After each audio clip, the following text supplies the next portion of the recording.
Hi, this is Professor Makimura. So we're going to continue our history of the world up until 1500. And this time around, we're going to look at Africa, and that will conclude our preliminary stuff, the introductory stuff up until the 1400s. It's 6 lectures in all. Um, and then after this, we'll get to the meat of the course, which is the modern period from 1500 to the present, the last 500 years. All right, so let me now share screen. And bang, here we go. All right, so history of Africa until the early modern period, from Ethiopia to South Africa. All right. So Africa is huge. People may or may not know, but it is the second largest continent on the earth. Geographically, you can fit the United States, China, India, Japan, Western Europe, all these countries into the continent of Africa. So there was no such thing as Pan-African unity back then, just like there was no such thing as a Pan-Asian unity or no such thing as a Pan-European identity or unity. And instead, Africa can be and probably should be divided into multiple different geographic and cultural regions. So one region that's obvious is the North African region, which is heavily Muslim. And this is the area from basically Egypt to Mauritania from east to west. And we won't cover North Africa in this lecture because this really is part of the Islamic world. And, Egypt is, in fact, the most important Arab country. So, it's like we talk about the Middle East, and Egypt would be a key part of it. So I'm not going to talk about it as part of Africa, although you could make the argument that it's part of Africa because it's geographically part of Africa. Instead, in this lecture, we're going to focus on sub-Saharan Africa, and sub-Saharan Africa can be divided further into 4 parts. So there is West Africa, which in the pre-modern period, you had the Empire of Mali, which spans the northern part of today's Nigeria and Ghana, well, the north of today's Nigeria and Ghana, but West Africa today has multiple important countries, but probably the most important is Nigeria. Ghana is also a pretty important country for American citizens. I mean, not for America. I mean, for the West, I think in general, because Ghana provides like a possible model for how a democracy can function in Africa. So, I mean, for the West, it's pretty important. Um, there is Central Africa. In the early modern period, you had the Kingdom of Congo. We're talking about places like today's Angola and the Congo. So Congo with a K and Congo with a C. You have also Southern Africa, which in the early modern period, we had Cape Colony, which was a Dutch colony initially, and then later a British colony. That later becomes today's South Africa. It also includes places like Zimbabwe, where there was a civilization there, which, well, I shouldn't have said, there was a great culture there, which left great archaeological and architectural evidence, but they didn't have any writing, so we don't really know too much about it. And then there is Eastern Africa.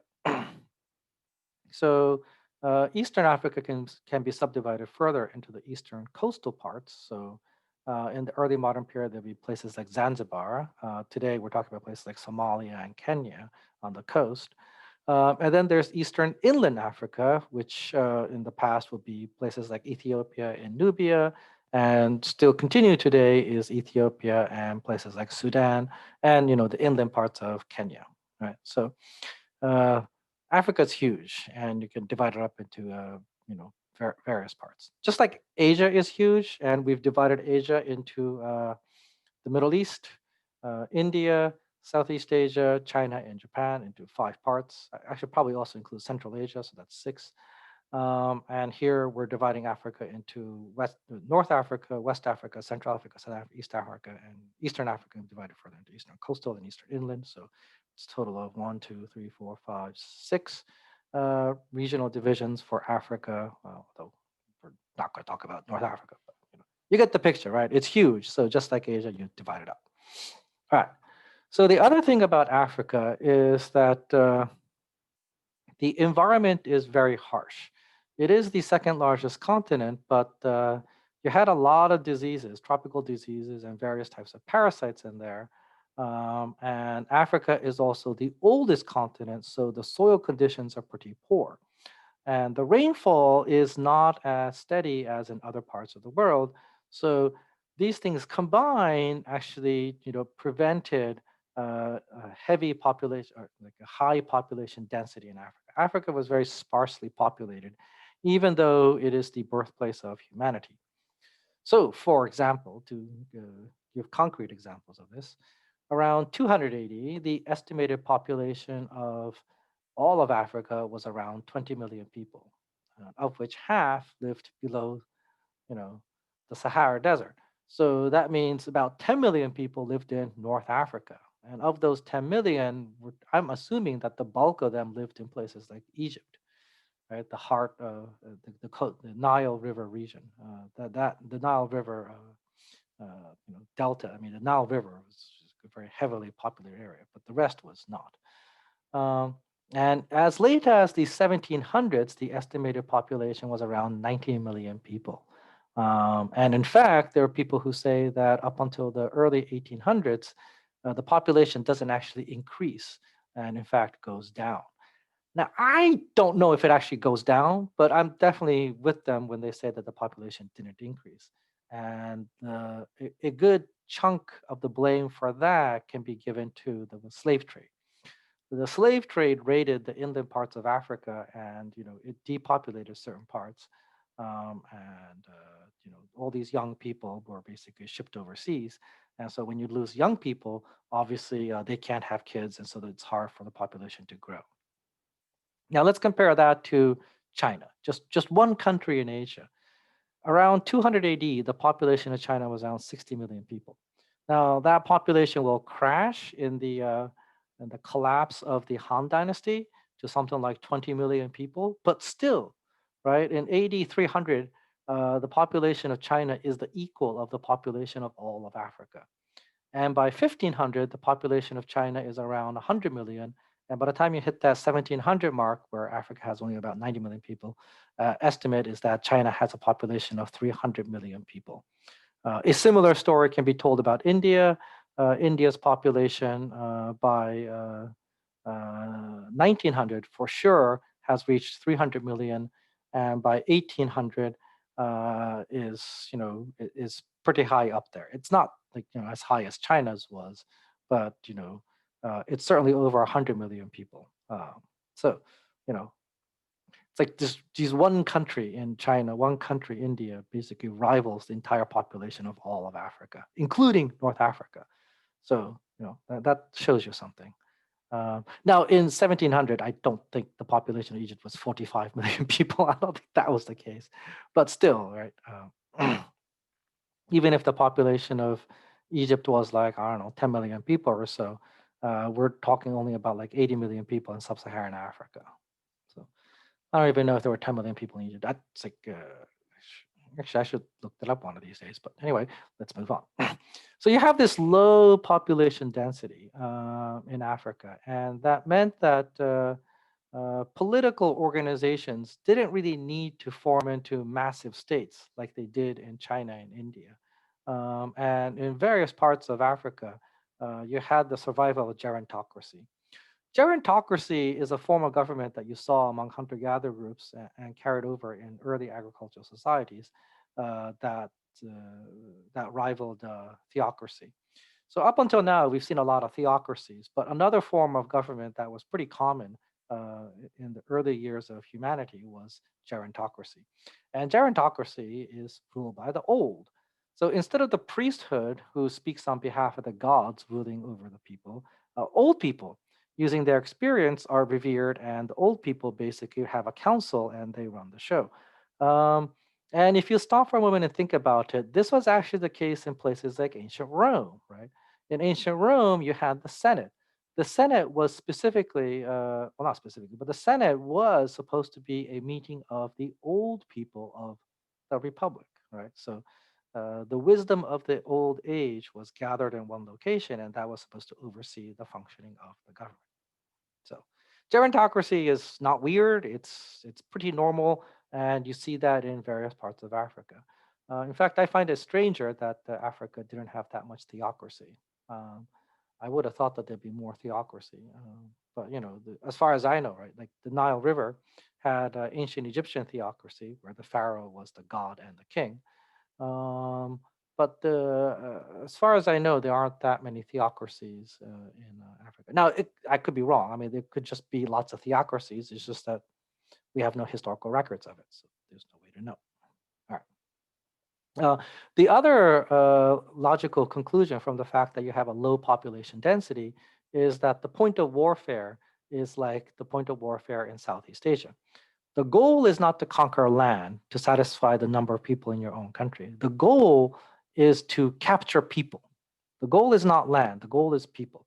So you go to war, and when the enemy tribe or the enemy group is defeated, those defeated are brought back. Often the men are killed, and the women and children are brought back, and the women and children are assimilated as part of your as new members of your group, perhaps at a subordinate place where they're lower than the rest of everybody else, but they're brought in. If the men are not killed, then they are slaves. They are enslaved. Right? Obviously, they're not going to be equals because they fought a war or a battle over this issue. So, despite that really tough environment, you do have civilization. And the most important civilization in Africa before 1500, I would push that I would argue is Ethiopia. Ethiopia is the most important civilization in Africa, and you could make the argument that it's the most important civilization in Africa all the way until the 1900 or so. So where is Ethiopia? Let's go with that. Ethiopia is here, south of Egypt. Um, and it gets both an Egyptian and Arabian influence from across the Red Sea. So that's Ethiopia. Now, their form of writing is their own form of writing. They initially start with their own script, which was undeciphered, and then eventually they switch over to the Ge'ez alphabet, which is the ancestor of the modern Ethiopian alphabet. And so the Ethiopians also get the alphabet from Egypt as well. Okay. Um, don't know why the Ethiopian hieroglyphs are undeciphered, but it is. All right. So the very earliest civilization that existed in Ethiopia probably emerged around 1000 BC or so. And we know from Egyptian records that at one point the Ethiopians came north and they conquered the Egyptians. And the Egyptians called them the Nubians. Um, and then after about 50 years of governance, so this is supposed to have happened from 727 BC to 671 BC, um, the Nubians were pushed out of Egypt and the local Egyptians established their own dynasty, and the Ethiopians went back and created their own kingdom. Um, so the Ethiopians show up in history, but they don't really, I mean, and they have left records, but we can't read them, so I can't really say much about them. Now, what we can say is once they start using the Ge'ez alphabet, then we can actually read what they're doing, and here's what we do know.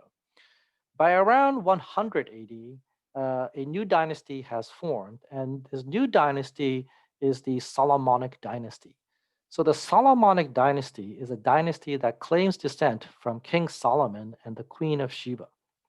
So the Ethiopians say that their earliest kings, their earliest ruler was Queen of Sheba. And the Queen of Sheba went to Jerusalem to meet King Solomon. And there, supposedly, she slept with King Solomon. And when she came back, she gave birth to King Solomon's son.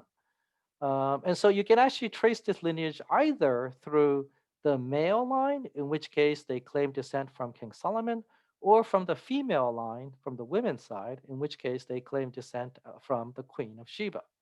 But you had to be descended from one of these two lines, either from the male line or from the female line, supposedly to claim leadership over Ethiopia. And this dynasty that's descended from King Solomon or Queen of Sheba basically lasted until 1914. And the earliest ones that we can actually know from from reading their historical records is Axum. Um, by 300 AD, Aksum is the most powerful kingdom in Ethiopia. that's able to defeat their rivals. And more importantly, Ethiopia is the first country in Africa to adopt Christianity. It is the second country in the world to adopt Christianity. So they are a very old Christian country. But as you can guess from the fact that Queen of Sheba met King Solomon, you actually had a number of Jews living in Ethiopia. So this Jewish community of Ethiopians continued to exist until the 20th century when Israel was founded. After Israel was founded, there was this airlift to actually bring Ethiopian Jews out of Ethiopia and to Israel. And today, you actually see black Jews living in Israel because they are, Ethiopian Jews. They are descendants of. Uh, they're not. I don't know if they're like bloodline descendants, but they're the religious descendants of the people who from the King Solomon and Queen of Sheba time, which is pretty amazing. But around 380, as I said earlier, they have adopted Christianity. Okay. This kingdom of Aksum somehow or another collapses by around 940 AD. The reasons for this is unknown, but generally speaking, most scholars, most historians agree that the reason why this kingdom of Aksum, which at one point was the most powerful kingdom in Ethiopia, collapses is because the Muslims have arrived.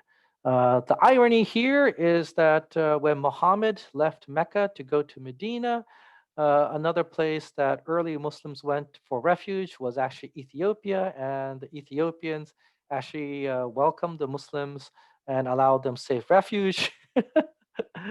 But then, after the Muslims take over Arabia, they then spread out of Arabia and they conquer the Middle East. As part of their conquest, they actually push into Africa as well, and they attack the Ethiopians from both the Egyptian side and from across the sea, and the kingdom of Aksum collapses.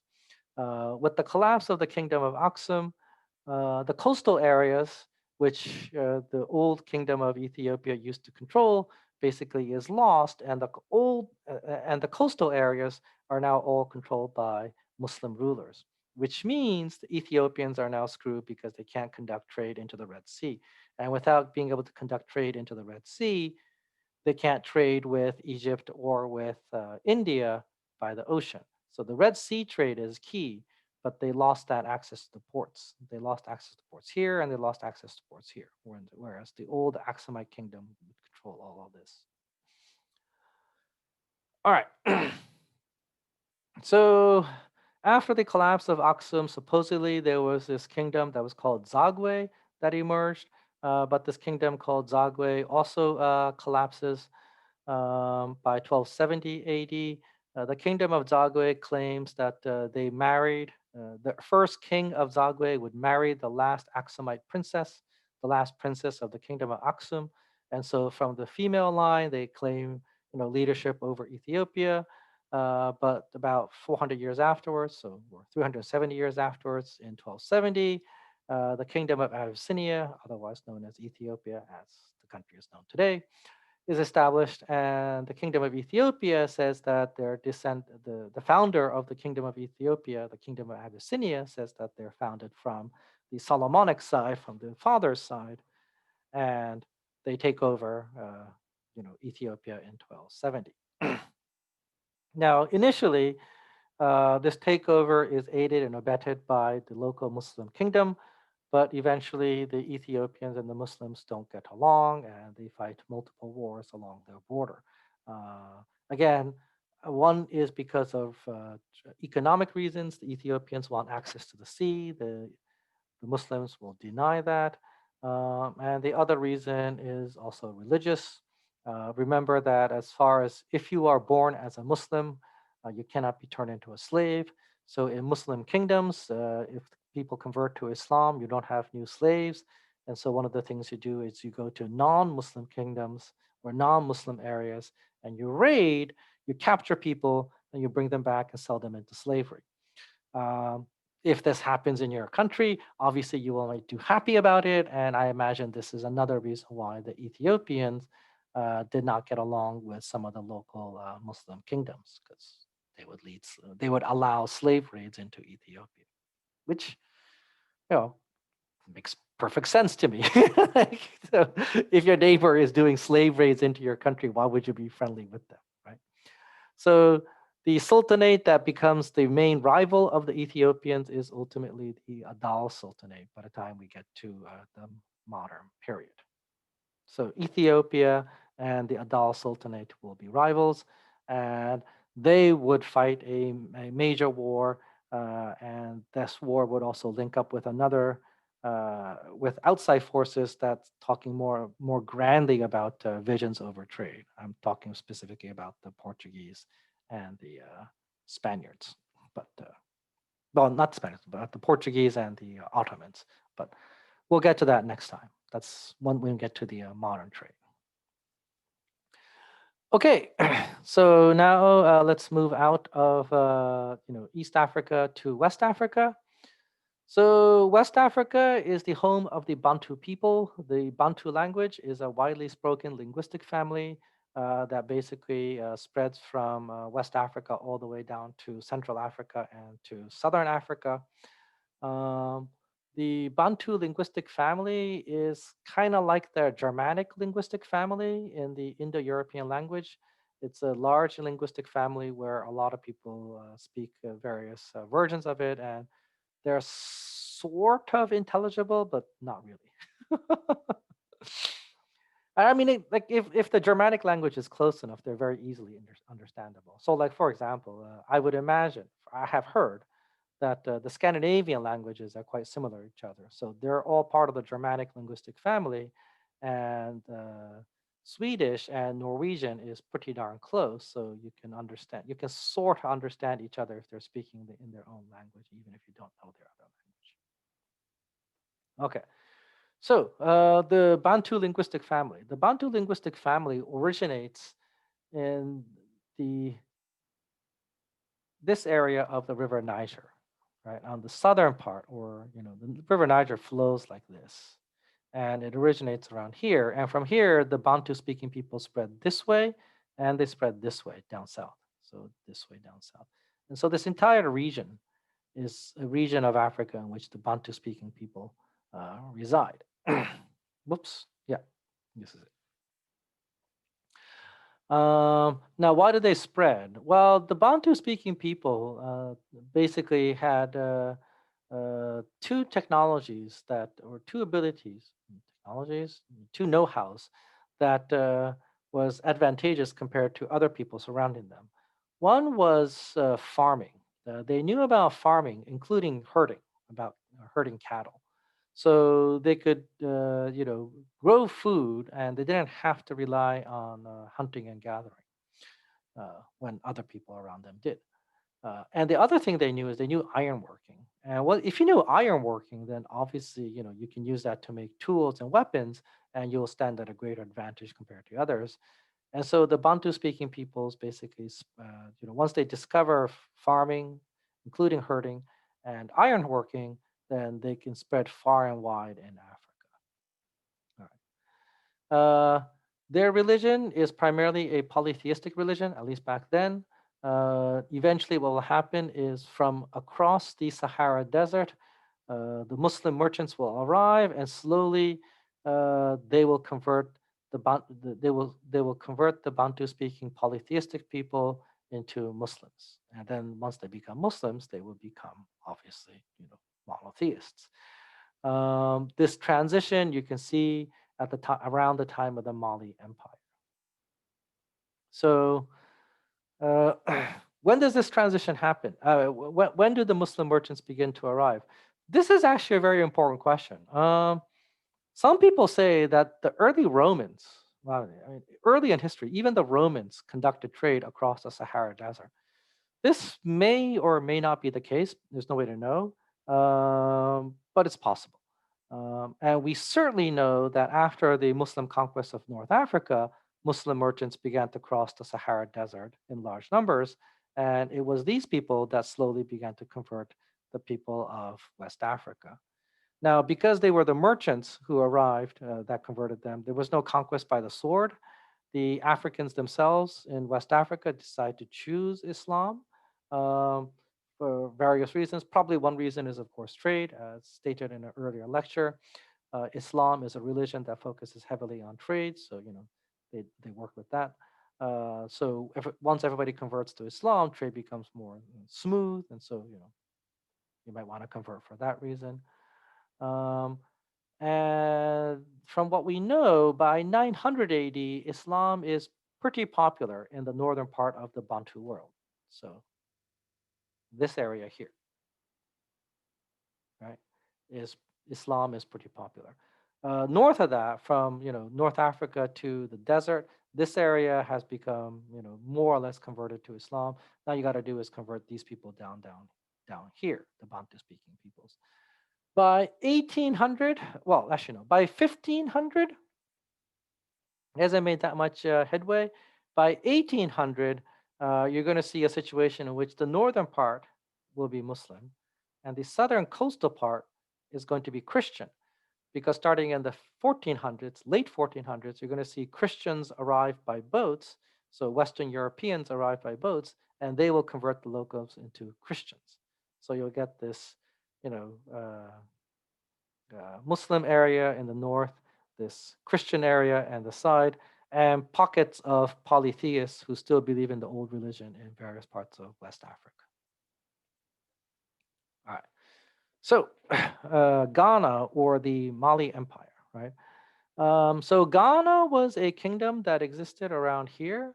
And then from there, eventually, you get the kingdom, well, not the kingdom, you get the empire of Mali. Uh, in Ghana itself was it's not a large kingdom, but it was a center of trade. And one of the things that they traded was they traded gold. They had their own gold, and they sold their gold for salt. Now they didn't. So we're talking like here, right?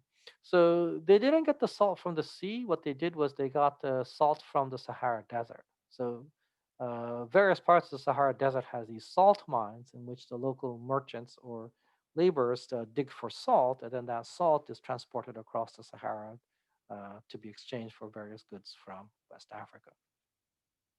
Uh, the capital of this kingdom of Ghana, which existed until 1203, was Kumbisale.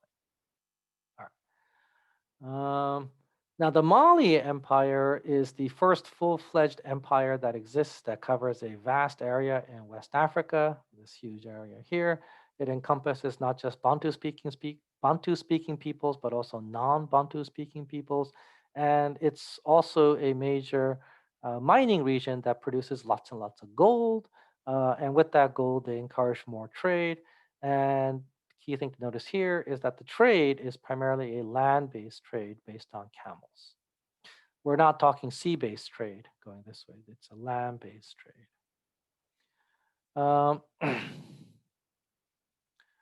Now, the amount of gold that was produced in Mali must have been huge. We don't exactly know how much gold was produced, but it must have been huge, because we have the records of this guy called Mansa Musa, or this emperor of the Empire of Mali.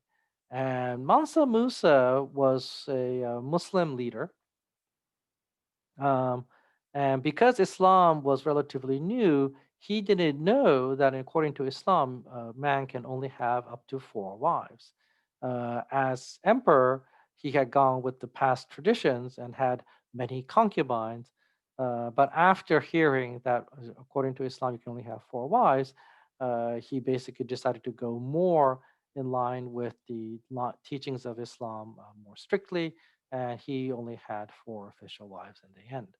Another official thing about Islam is that you can't drink alcohol, and people slowly begin to adapt to this habit of not drinking alcohol, but it was slow taking because people like to drink. Okay, so how much gold was produced in the kingdom of, or the empire of Mali? The reason why I said we don't really know for sure, but it must have been huge, is because we have the record of Mansa Musa going on a pilgrimage to Mecca. On his pilgrimage to Mecca, he brought with him 60,000 attendants, including 12,000 slaves. They didn't pay a penny to make this journey to the Mecca and back, Mansa Musa paid for every single one of them.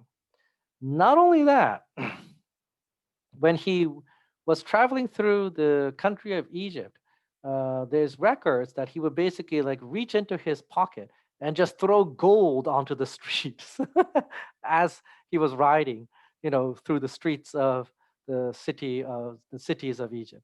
And because Mansa Musa and his 60,000 attendants were just dropping gold everywhere, or by dropping I mean like they were paying for things with gold on vast quantity, there was a huge drop in the price of gold in the Middle East from this one guy. So he must have had a massive gold mine in his country. We don't know how big it was. And with that gold, apparently one of the things that they bought was lots and lots of silk. So silk, by this point in time in 1300, is not just produced in China, but it's also produced in the Middle East. And by this point in time, it's also produced in Italy as well. Uh, but the highest quality silk is still coming from China. The second best quality is probably coming from the Middle East at this point. Right? So, he was buying all that stuff with gold. All right. Now, the Empire of Mali collapses. I don't know why. Mansa Musa's reign is in 1337. The Empire of Mali collapses in 1460, 100 years later. Um, I'm not a historian of Africa. I wish there was a historian of West Africa who could tell me exactly what was going on. But the Empire of Mali collapses, and from what I understand, after the Empire of Mali collapses, um, any semblance of unity is lost. And the northern part is unified under these nomadic peoples who aren't really Bantu speakers. And the southern agriculturalists who are Bantu speakers are doing their own thing. And it's a, it's a pretty big mess. uh, and even after the Europeans come, it continues to be a big giant mess. So there you go. Um, I wish there was more stories that I could tell you about the Empire of Mali, but I personally don't know. So if any of you guys know, I'll be more than happy to listen in class. All right. So the eastern coastal part of Africa. So this is the area of Africa that's also called Kiswahili, or the Swahili coast. Swahili literally means people of the coast. And here it's a language, the language that is spoken here is a mix between a Bantu language and Arabic. So that's Swahili. Swahili is a Bantu language with lots of Arabic loanwords. And in this coastal part of Africa down here, you have a chain of cities. So the three major cities are Mogadishu, Manda, and Kilwa, according to this map. But there are other cities along here, including Zanzibar and stuff like that. Pemba, down the coast. And the important reason why these cities, and the reason why these cities become important, my English is messed up here. So what happens when you're in Japan and you're speaking Japanese all the time. Anyway, the reason why these cities are important is because they conduct direct trade across the Indian Ocean with both Indians and with Muslim Arabs and Muslim Persians. So among the three, the biggest influence is the Muslim Arabs, and that's why Swahili is a language that is a mixture between Bantu languages and Arabic. But they also have Arabic, Persian loanwords and some Indian loanwords as well. We also know that some Indian traders, showed up with their goods. We have evidence of Chinese porcelain, along these coastal cities from long distance trade. So, Chinese porcelain, silk, Indian cotton, Southeast Asian spices, these things are all brought into East Africa. And then out of East Africa is things like gold and ivory. Ivory is from elephants, elephant tusk, and slaves, right? They also sold turtle shells too.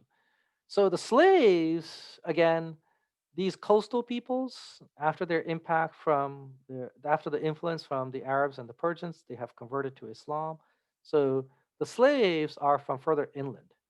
So along the coast, you have these Muslim slave raiders that go into the coast and they find pagan Africans who have not converted to Islam yet. They capture them and then they put them on boats and ship them to Arabia. So you have the African slave trade along the East African coast, uh, you know, ever since the arrival of the Muslim merchants, around probably 600s and 700s. So there you go. Slavery happens to Asians because Central Asian Turks and others were kidnapped or sold into slavery, and they fought. Many of them were basically bought by Arabs, and they lived in the Middle East until some of them revolted. Um, Eastern Europeans were raided and captured by Mongols and Muslim raiders. They too were brought to Middle East and sold as slaves. I didn't talk about this because it's in History 101, but one of the things that happens is from the North African coast, Muslim raiders raid southern part of France, the Italian coast, and the southern coast of Spain, and they kidnap people and they bring them back and sell them into slavery. So slavery happens to Black people, where Black Muslims raid and capture pagan Blacks to be sold as slaves in the Middle East. You get Asians who are sold into slaves, and you get white people sold into slavery as well. Yeah, it's pretty freaking bad. Slavery's bad. It's just like there's no way to sugarcoat this, but it happens to everybody. It's very sad. All right. So for the Eastern Coastal Africa, again, history in which the recorded stuff happens with the arrival of Islam. So a lot of things are recorded in Arabic. So if you learn Arabic and then eventually Swahili, you can actually read a lot of the interesting stories that happens here. Again, I am not a specialist in African history, so I don't know too much about the detailed history, but apparently there's some great stories here. So there you go. Remember that in 1400s, Zhang He from China traveled all the way from China to Africa, got a giraffe and brought it back. Zhang He himself was a Muslim, so he could go through all these Muslim territories. Okay, so we're now in Central Africa and Southern Africa. So for Central Africa and Southern Africa, for history, you have to wait until the late 1400s. And the reason why is because these people did not have writing. And the only thing we can rely upon is oral history and archaeological evidence. In Central Africa, in places like Congo, Uganda, and Rwanda, we know that population centers existed along rivers and lakes. And in fact, in Central Africa, instead of the coastal regions like here, you had a higher population density along the Congo River, like the Congo River here, and along Lake Victoria over here. So you had these freshwater communities here, which practice agriculture and herding. So the Bantu speakers from this area of Niger River spread to here. They spread their life patterns over here, and they continue to push south. So in the southern part of Africa, so down near Zimbabwe, you have this thing called Great Zimbabwe. And you have these stone architectural remains of a major city. When you get that far south in Africa, the climate changes. And the climate is partly desert in the western part over here. But down here, it's more of a Mediterranean climate. So it's actually quite dry, and many things are left preserved. Okay. But they didn't have any writing, so we don't really know what's happening. So Great Zimbabwe is an interesting story. You had this archaeological remain, and the early Europeans that show up can't believe it. It's like, oh my God, who built this? That's impossible. It can't be the local people because they don't have any writing. They don't have any civilization, as you said. So Great Zimbabwe may have been a civilization that rose and then collapsed, and we just don't have any records of it. And because we didn't have any records of it, the initial people who were tinged with racist beliefs, the initial Europeans who came into contact with who were, had racist beliefs, said this couldn't have been done by the local Black Africans. It must have been a Phoenician stuff. So they were initially attributing to the ancient Phoenicians who had rounded Africa, because you actually talk about ancient Phoenicians who say that they have rounded Africa. They also say that maybe it's the Arabs, or maybe it was a lost tribe of Europeans that got there, or maybe it was like the Indians, or even possibly the Chinese who made it all the way here and built this stone structure over here. But it couldn't have been the local Africans. Well, they were wrong. More archaeological digs have proven that no. This is actually a local African city. The local Africans actually had built the Great Zimbabwe and created a thriving city here for a while anyway, and then it collapsed. Again, I don't know why it collapsed. So just like Ethiopia, this could have been a civilization because you have a city, you have trade, you have agriculture, you have all these things. You probably had technology, but it's not fully a civilization because they don't have writing, and we don't really know what the hell's going on there or what the heck was going on there. So there you go. All right. So this second largest continent on Earth, Africa, has these civilizations. These civilizations that are influenced heavily by the Muslims, either from this way or from this way or directly across this way or from this way. And the Ethiopians have their own unique civilization that can be traced back to Ethiopian origin, to their own Ge'ez. But the West Africans, particularly in the north, have a heavily heavily Islamicized civilization, and the East African coast is also an Islamicized civilization. Now, it is into this mix that the Europeans will eventually arrive. So the Europeans want to conduct trade with Asia. And the Western Europeans, primarily the British and the French, have their own specialty goods, wool, and they can sell wool to buy stuff from further east. The Central Europeans have silver, so they can sell silver to buy stuff from further east. And the Eastern Europeans have fur, and sometimes, they're captured and sold as slaves. So, they have their goods to be sold to Asia and brought back. The Portuguese and the Spaniards don't have anything like that. I mean, they can sell wheat and horses. We know that they were selling wheat and horses, but I mean, come on. In Europe, almost anybody can make wheat and horses. So they don't have anything that's like a specialty product in Portugal or Spain. And so uh, they were at a disadvantage when they traded. And I suspect because they fight the Reconquista, they were not too happy, or they didn't get along with the Muslims. They saw the Muslims as their enemy, so they didn't want to actually trade with the Muslim middleman. It probably certainly doesn't help in that the Muslim middleman was charging exorbitant prices to the Christians. Well, I wouldn't say exorbitant prices, but they were certainly jacking up prices to the Christians. So Portugal and Spain at one point were conquered by the Muslims. Most of it was conquered by the Muslims. So they know the actual price of spices that the Muslims are paying, and they know the prices that the Muslims are charging the Christians. And so if you want to avoid being scammed by those Muslim merchants, you got to find a direct route to Asia. And the Portuguese will try to find a direct route to Asia by going this way, because you had these legends of Phoenicians who traveled across and around Africa, so they figure it must be possible. They also have heard about legends of Asians crossing from the Indian Ocean into Atlantic. So they didn't know for sure, but they suspected they could round Africa, so they went eastwards this way, and eventually they succeed. Right? Vasco da Gama is the guy who will succeed in the journey, and he'll make it. He'll leave Portugal in 1497, make it to India in 1498, and then come back in 1499, and then two more trips will be done by Vasco da Gama. But the Portuguese will extend the journey this way. Christopher Columbus, working on behalf of the Spanish crown, decides to go this way, and they cross this way, and he crosses this way, and over the course of 5 journeys, he would make a persistent, continuous contact between Europe and the Americas.